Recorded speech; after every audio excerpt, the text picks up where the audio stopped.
En el último episodio, vimos cómo un niño puede ser forzado a convertirse en el salvador de su familia, cómo su inocencia se disuelve en la obligación de mantener una paz que nunca le perteneció, pero la historia no termina allí. Porque mientras uno de los hijos carga con el peso de cuidar, otro es elegido para cargar con el peso del conflicto. Toda la tensión reprimida, la ira negada, las frustraciones y las culpas que los padres no pueden asumir, necesitan un destino. Y el sistema familiar, en su intento inconsciente de equilibrio, encuentra una solución ancestral: proyectar la sombra sobre uno solo. Así nace el chivo expiatorio, el llamado hijo villano, el que no encaja, el que rompe las reglas, el que carga con el caos. Su alma es elegida, sin su consentimiento, para sostener el desequilibrio emocional del grupo. El resto puede mantenerse en orden porque alguien está expresando lo que los demás niegan. Es un equilibrio cruel, pero funcional. La historia del chivo expiatorio no empieza con su rebeldía, sino con su sensibilidad. Siente antes que nadie la disonancia del sistema, nota el dolor que flota en el aire, intuye la mentira de las apariencias, y como nadie habla de ello, empieza a actuarlo. Jung decía que el inconsciente siempre busca manifestarse, y que cuando una familia niega su sombra, uno de sus miembros terminará encarnándola. Ese niño se convierte en el espejo viviente de la verdad que nadie quiere ver, y por eso lo atacan, no porque sea malo, sino porque muestra lo reprimido. El término chivo expiatorio proviene de un antiguo ritual hebreo. Un macho cabrío era cargado simbólicamente con los pecados de la comunidad y luego expulsado al desierto, llevándose consigo toda la culpa colectiva. La familia disfuncional repite ese mismo rito, solo que sin saberlo. El hijo villano es expulsado emocionalmente, aislado, criticado, culpado, etiquetado como el problema. En la superficie, parece el rebelde, el desobediente, el que destruye la paz. Pero en el fondo, su comportamiento no es la causa del conflicto, sino su síntoma. Es la alarma que suena en una casa donde todos fingen que nada pasa. Y como nadie quiere escuchar esa alarma, deciden destruirla. Crecer como el chivo expiatorio es vivir en guerra con tu propio reflejo, es recibir cada día el mensaje implícito de que algo en ti está roto, que tu existencia misma es una amenaza para la armonía del grupo. A diferencia del Salvador, que al menos recibe elogios por su sacrificio, el villano recibe rechazo, burla o castigo. La familia necesita que sea el culpable, porque sólo así pueden seguir sintiéndose inocentes. Y lo más trágico es que el niño lo cree. Cree que realmente hay algo malo en él, cree que merece el castigo, que no es digno de amor, que si todo se rompe es su culpa. Para sobrevivir a esa culpa, el chivo expiatorio elige uno de dos caminos. Algunos se rebelan. Si me van a culpar de todos modos, al menos que sea por algo que hice. Así que rompen las reglas, se enfrentan, desafían, buscando en el caos una forma de ser vistos. Otros, en cambio, eligen el camino inverso. Intentan ser perfectos, complacen, se esfuerzan, se adaptan, pero por más que lo intenten, el sistema siempre encontrará un error, porque el sistema necesita que haya un culpable.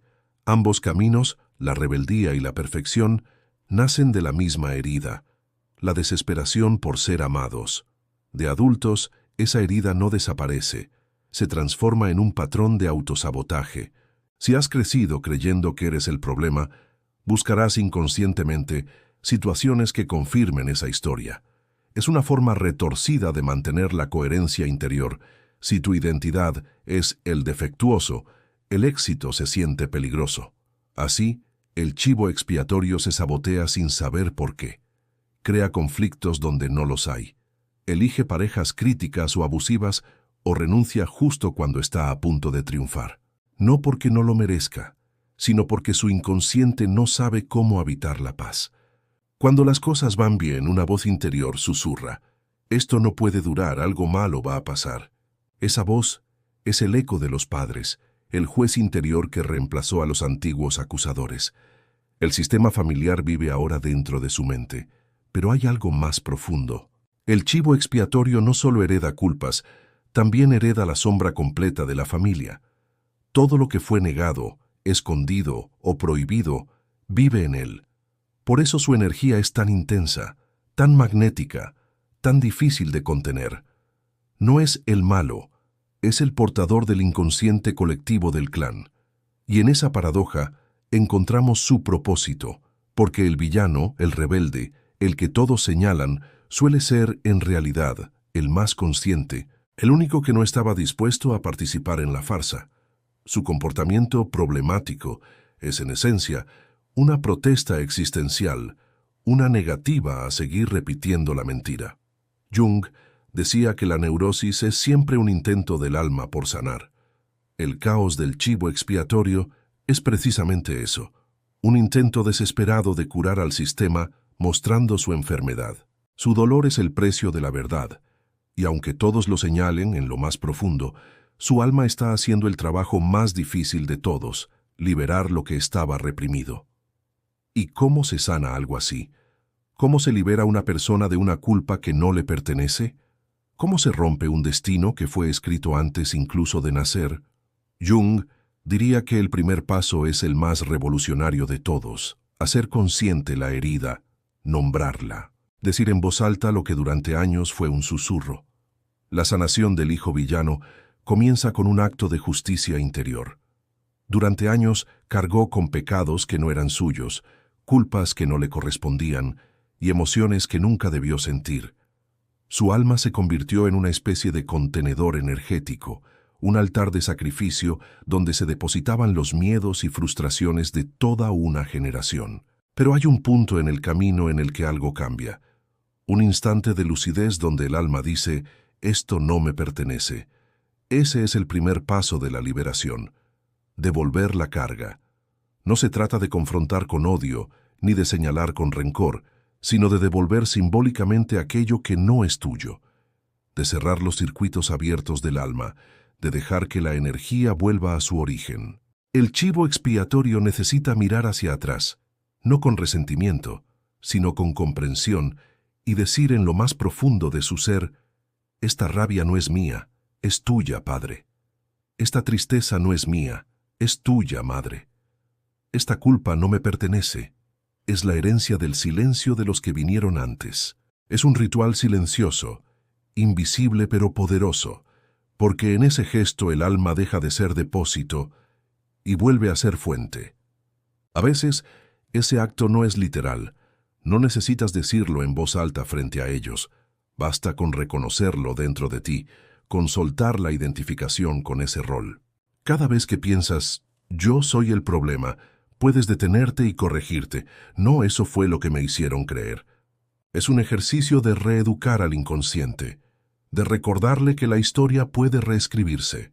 Jung hablaba del proceso de individuación, el camino de separación entre lo que somos y lo que se nos impuso. El hijo villano solo puede empezar ese proceso cuando se atreve a dejar de representar el papel que le asignaron. Y ese momento suele llegar tras una crisis, a veces tras una pérdida, a veces tras tocar fondo. El alma del chivo expiatorio suele despertar cuando el sufrimiento se vuelve insoportable.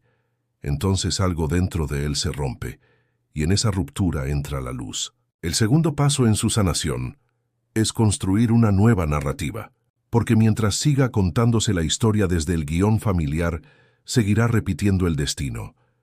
Si su historia ha sido soy el que arruina todo, soy el que siempre falla, soy el que destruye la armonía, necesita reescribirla.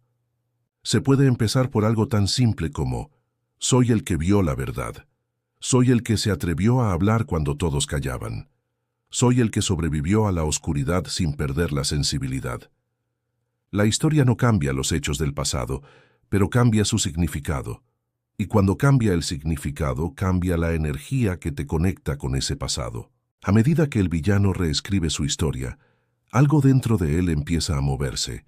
Una tristeza antigua aflora, un duelo se abre paso.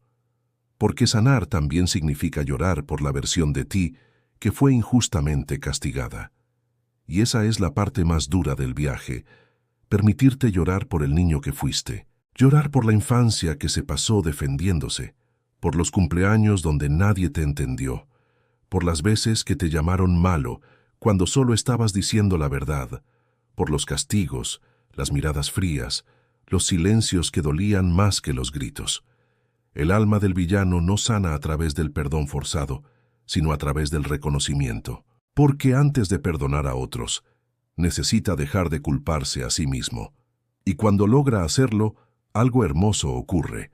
El resentimiento comienza a transformarse en sabiduría. La ira deja de ser fuego destructivo y se convierte en energía vital. El dolor se vuelve propósito. Esa es la alquimia del alma. Transformar la herida en puerta, el rechazo en autenticidad, la exclusión en independencia. El villano redimido deja de necesitar ser comprendido porque ha aprendido a comprenderse a sí mismo, y desde ese lugar puede mirar al pasado sin odio, porque entiende que quienes lo hirieron también estaban heridos. Pero aún falta un paso, el más desafiante de todos: aprender a recibir la bondad. El chivo expiatorio creció en un entorno donde el amor era condicional, donde el afecto se mezclaba con culpa, y la paz era solo la calma antes de la tormenta. Por eso, cuando alguien lo trata bien, cuando la vida le sonríe, su sistema nervioso entra en alerta. La felicidad le parece sospechosa. No confía en la calma, no sabe descansar.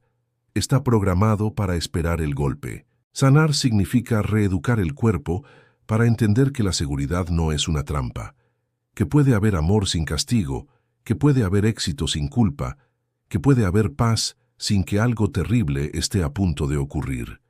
Y ese aprendizaje no sucede en un día.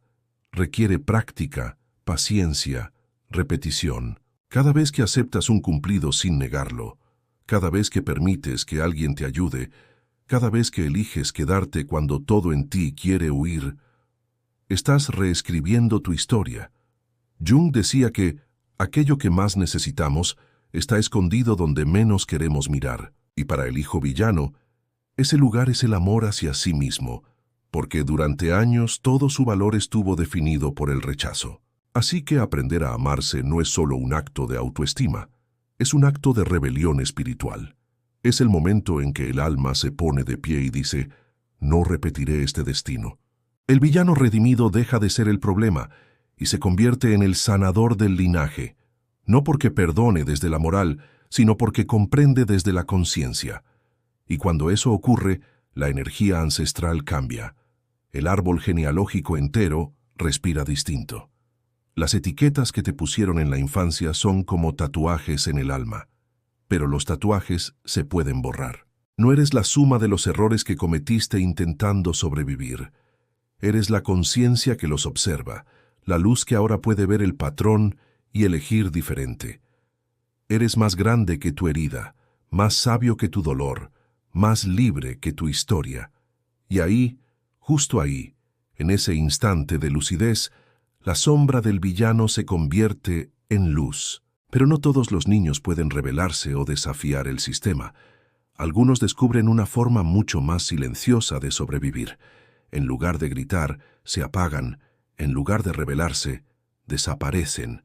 Son los niños invisibles, los que aprenden que existir duele demasiado.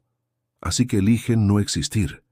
Y en ese silencio comienza la historia más triste y más profunda de todas. En el próximo episodio, exploraremos la herida del niño invisible, aquel que aprendió que su única forma de estar a salvo era desaparecer. El alma que no gritó, no luchó, solo se desvaneció. Y veremos cómo Jung nos guía en la tarea más difícil de todas: recordar quiénes fuimos antes de dejar de existir. Gracias por acompañarme en esta reflexión. Si este mensaje resonó contigo, no olvides darle like, suscribirte y compartirlo con alguien que necesite escucharlo. Porque no estamos solos. Nos vemos en el próximo episodio. Y ahora te pregunto, ¿alguna vez te sentiste el problema en tu familia? ¿Has cargado con culpas que no eran tuyas? Déjame tu historia en los comentarios. Es recordar que no tienes que ganarte el amor, porque ya lo eres.